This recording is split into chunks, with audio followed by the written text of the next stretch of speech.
تخيل انك تقتحم جزيرة في نص الليل عشان تصفي اخطر مجرم في الصعيد، وبعد سنة بالتمام تلاقي جثتك انت مرمية على شط نفس الجزيرة بنفس لبسك ونفس ملامحك ومخنوقة بخيوط سحر اسود. انا المحقق سليم، والنهاردة هفتح لك الملف اللي الحكومة حاولت تخفيه لسنين، ملف جزيرة الرعب والسر اللي خلى شعري يبيض في ليلة واحدة. اهلا بيكم في حلقة جديدة وبداية ملحمة جديدة في كاستراما. القصص اللي حكيناها كوم واللي هنحكيه النهاردة كوم تاني خالص. النهاردة احنا مش في القاهرة ولا في المشرحة، احنا في قلب النيل، في مكان الشمس فيه ما بتطهرش القلوب والليل فيه بيخبي بلاوي كتير. قبل ما ننزل المعدية ونروح لجزيرة النسا ما تنساش تدعمنا بالاشتراك واللايك، لان الرحلة دي طويلة ومحتاجة قلوب كتير. أنا سليم ودي القصة الحقيقية لجزيرة الرعب. سنة 1993 الساعة كانت 11 بالليل، مديرية أمن هنا. الجو كان حر نار والناموس ما بيرحمش. جالي بلاغ غريب، مش جريمة قتل، لا ده بلاغ استغاثة من عمدة قرية الشنوية. العمدة ما كانش قادر يتكلم في التليفون، كان صوته بيرعش وهو بيقول: يا سليم بيه الحقنا، الخط رجع تاني والجزيرة ما بقتش بتاعنا. الخط في الصعيد ده مش مجرد مجرم، ده أسطورة سودة، لقب بيتاخد لما المجرم بيوصل لمرحلة بعيدة جدا في الشر. خط الجزيرة ده كان اسمه حماد، شاب ما كملش 30 سنة بس قلبه كان ميت. حماد استولى على جزيرة النسا، وهي جزيرة في نص النيل، مساحتها مئات الأفدنة من غابات القصب والذرة، وبقى هو ملكها. أخدت قوة صغيرة، رحت الشنوية، وقفنا على الشط وبصينا للجزيرة. كانت كتلة ضلمة مرعبة في نص المية الماشية. الجزيرة عبارة عن حصن طبيعي، غابات القصب طولها بيوصل ل3 متر، والوصول ليها ما بيتمش غير بفلوكة. فلوكة دي اللي هي المركب الصغيرة في قلب النيل، تمشي في ممرات ضيقة جدا في قلب النيل.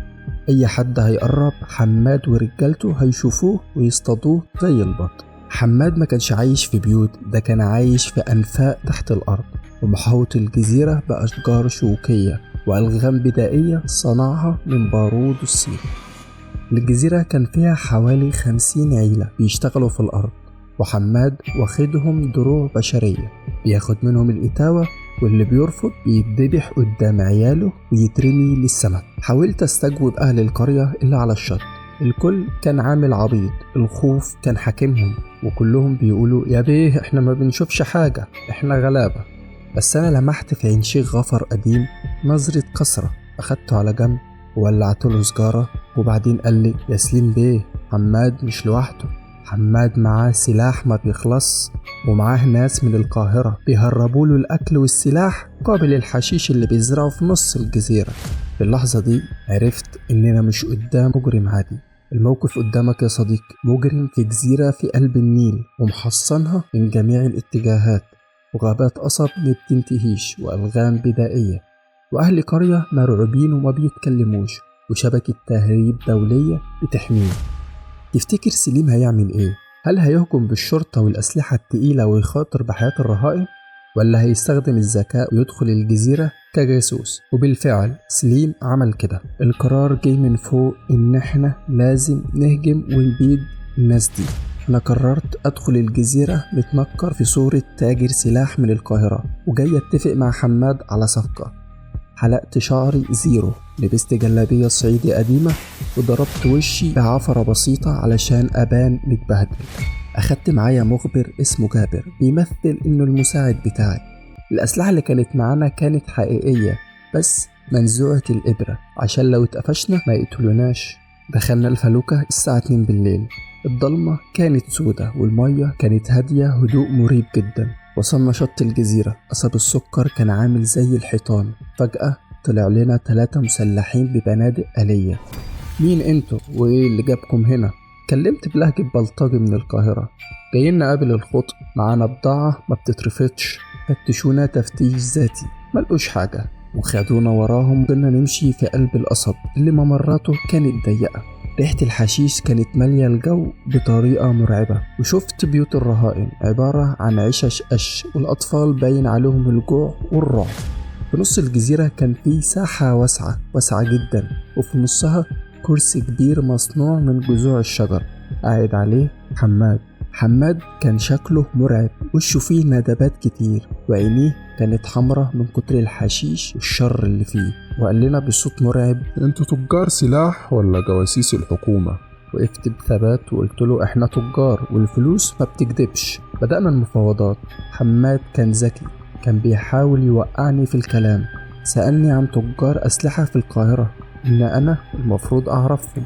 في اللحظة دي جابر المخبر غلط غلطة صغيرة وبص في الأرض بتوتر. حماد لمح النظرة دي وابتسم ابتسامة سخرية، رفع بندقيته ووجهها على صدر جابر. حماد مستني إجابة من جابر. في اللحظة دي ضحكت بصوت عالي، ضحكة جنونية، وقلعت الجلابية من عليا وبينت له الوشوم المزيفة اللي على جسمي. قلت له: اضرب يا حماد اضرب، بس لو ضربت انسى اللانش اللي واقف في نص النيل ومستني الإشارة عشان يسلمك البضاعة التقيلة اللي جاية من برا مصر.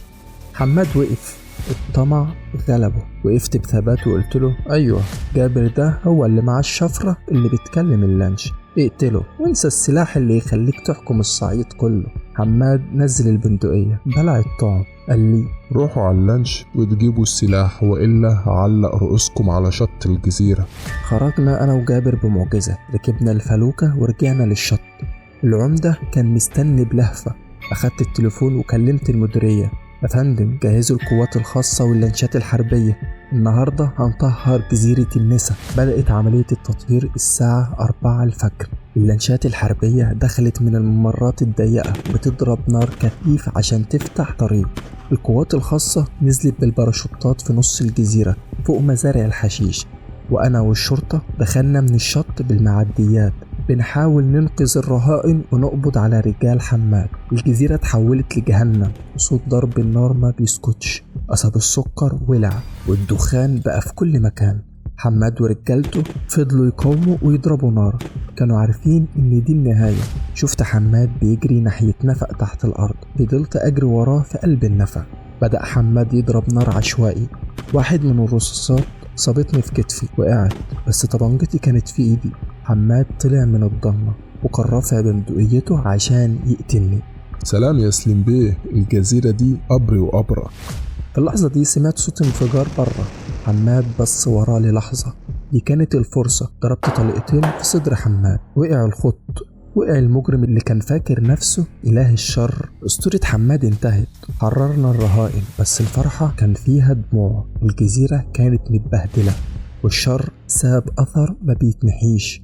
الشر ساعات بيبان إنه حصن، بس العدل دايما بيلاقي طريقة يدخل منها، حتى لو الطريق ده في نص الليل. الجزيرة كانت عبارة عن رماد، ريحة البارود كانت مختلطة بريحة القصب المحروق. وأنا بتمشى وسط العش المهدودة مع عم جابر المخبر، لاحظت حاجة غريبة في عشة حماد الرئيسية. الأرض تحت سريره ما كانتش تراب عادي، كانت بلاط رخام أبيض قديم جدا، كأنه جزء من معبد قديم. رفعنا السرير وحفرنا شوية ولقينا حلقة حديد مصدية، رفعناها وظهر قدامنا سلم نازل لضلمة ما بتخلص. جابر قال لي: يا سليم بيه، بلاش ننزل، المكان ده ريحته قبر. بس انا كان لازم اعرف حماد كان بيخبي ايه تحت رجله. نزلنا السلم، الكشافات كانت بتترعش في ايدينا، السرداب كان طويل وواطي، والحيطان بتاعته كانت منقوشة برسومات غريبة، مش فرعونية ولا إسلامية، كانت رسومات لعيون مفتوحة بتبص عليك من كل ناحية. في نهاية السرداب لقيت أوضة مربعة، وفي نصها ترابيزة حجر. فوق الترابيزة دي كان فيه عشرات من العرايس القماش مصنوعة بالإيد، وكل عروسة منهم متخيط عليها خصلة شعر حقيقية ومكتوب عليها اسم واحد من أهل الجزيرة بالدم.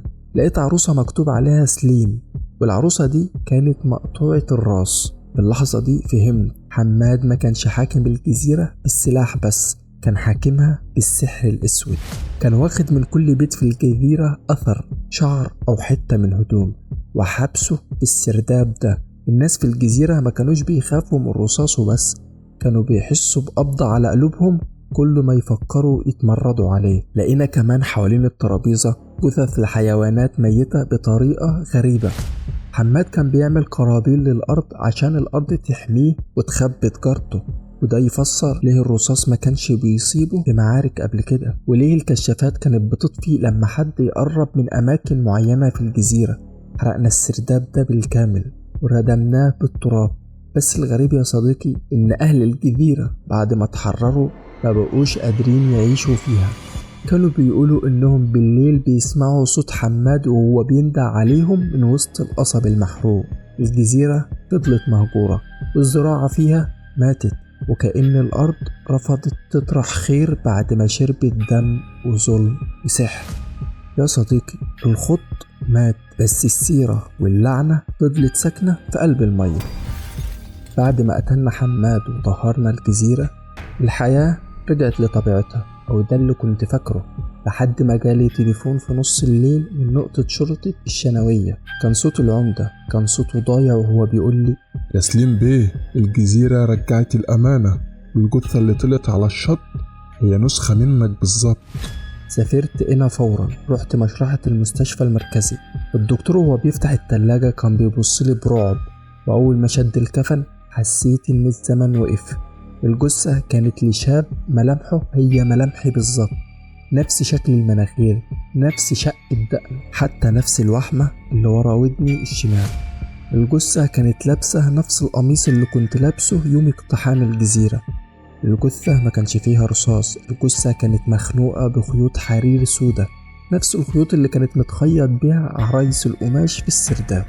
في ايد الجثة الميتة كانت فيه ورقة صغيرة مكتوب فيها بخط حماد: الرصد ما بيسيبش حقه، وانت اخدت الجزيرة واحنا اخدنا روحك. اخدت فلوكة ورحت الجزيرة لوحدي في نص الليل. ما كنتش خايف من حماد، كنت خايف من نفسي.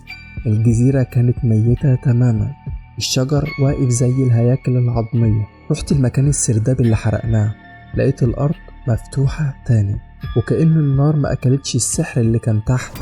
نزلت السرداب ولقيت في نص الأوضة مراية قديمة جدا، إطارها من عظم البشر. بصيت في المراية وما شفتش وشي، شفت وش حماد وهو قاعد مكاني وبيبتسم لي. قال لي بصوت طالع من تحت الأرض: يا سليم، مفيش حد بيخرج من الجزيرة دي زي ما دخلها. انت قتلت جسمي، بس انا سكنت خوفك. الجثة اللي على الشط هي براءتك اللي ماتت يوم ما دخلت هنا.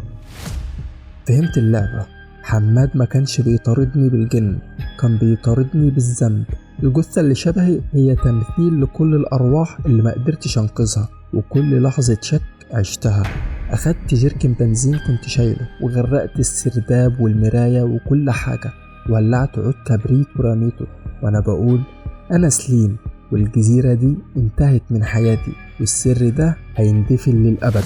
كان في صوت انفجارات كتير، من ايه معرفش، ما كانش فيه اي حاجة تحت ان هي تعمل انفجار اصلا. الانفجار كان قوي جدا لدرجة انه هز النيل كله. خرجت من الجزيرة وانا ما ببصش ورايا. الجثة اللي كانت في المشرحة اختفت قبل ما ارجع، كأنها ما كانتش موجودة اصلا.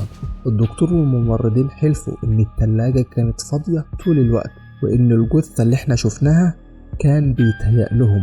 طلبت ان القضية دي تتقفل تماما، وحرقت مذكرتي عن الجزيرة. ما سبتش غير الكلمات دي عشان احكيها لك يا صديقي. الشر يا صديقي ما بيخلص بالرصاص، الشر بيخلص لما تتصالح مع ظلمتك. جزيرة الرعب دلوقتي مجرد قطعة ارض وسط المية، بس المية هناك دايما لونها اسود.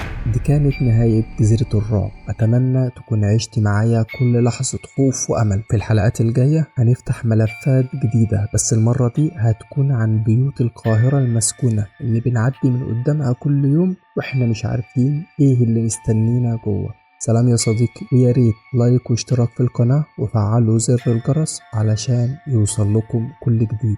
سلام يا صديقي، ونام وانت مطمن، طالما النار لسه قايدة الضلمة مش هتقدر تقرب.